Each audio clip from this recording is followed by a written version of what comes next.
राजेश खन्ना, जिन्हें भारतीय सिनेमा का पहला सुपरस्टार माना जाता है, उनका जन्म 29 दिसंबर 1942 को हुआ था।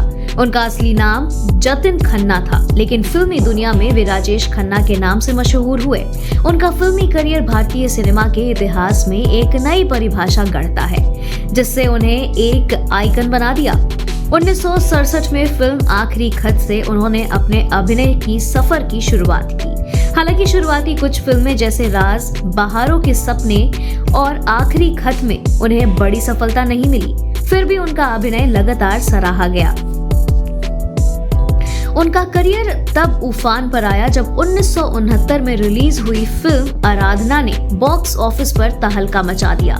इस फिल्म में उनके अभिनय और गीतों की धुनों ने दर्शकों के दिलों में एक गहरी छाप छोड़ी।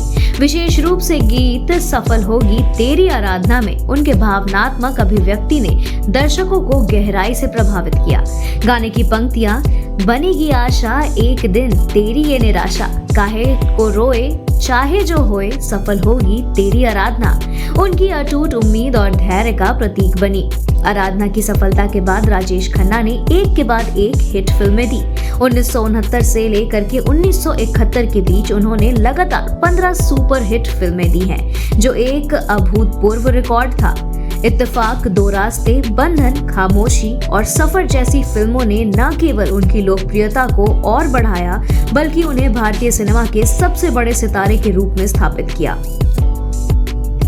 अपने 25 साल के करियर में राजेश खन्ना ने 180 से अधिक फिल्मों में काम किया, जिनमें से 128 में वे मुख्य भूमिका में रहे। उनके नाम पर एक समय ऐसा रिकॉर्ड भी दर्ज है जब उनकी फिल्मों के टिकट थिएटर में लगने से पहले ही बिक जाते थे। उनके अभिनय के लिए उन्हें 3 बार सर्वश्रेष्ठ अभिनेता के लिए फिल्म फेयर पुरस्कार से सम्मानित किया गया और 14 बार इसके लिए नामांकित किया गया।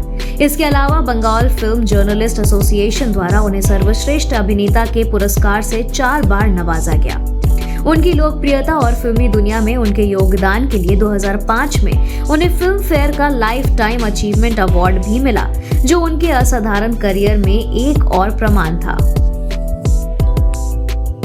राजेश खन्ना की निजी जिंदगी भी हमेशा सुर्खियों में रही। 1973 में उन्होंने अभिनेत्री डिम्पल कपाड़िया से शादी की, जिनसे उनकी 2 बेटियां ट्विंकल खन्ना और रिंकी खन्ना हुई। ट्विंकल खन्ना बाद में एक सफल अभिनेत्री और लेखिका बनी। हालांकि डिम्पल और राजेश खन्ना का वैवाहिक जीवन लंबा नहीं चला और 1984 में दोनों अलग हो गए।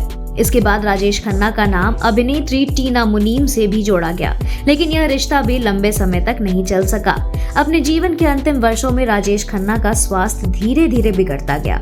जून 2012 में उन्हें गंभीर रूप से बीमार होने के बाद अस्पताल में भर्ती कराया गया। इस दौरान उनके प्रशंसकों और फिल्म इंडस्ट्री ने उनके स्वस्थ होने की कामना की, लेकिन 18 जुलाई 2012 को मुंबई में उन्होंने अपनी अंतिम सांस ली। उनके निधन से भारतीय सिनेमा में एक स्वर्णिम युग का अंत हो गया। उनके अंतिम संस्कार में हजारों प्रशंसकों की भीड़ उमड़ी, जो उनकी लोकप्रियता और लोगों के दिलों में उनके प्रति बसे प्यार का प्रतीक था।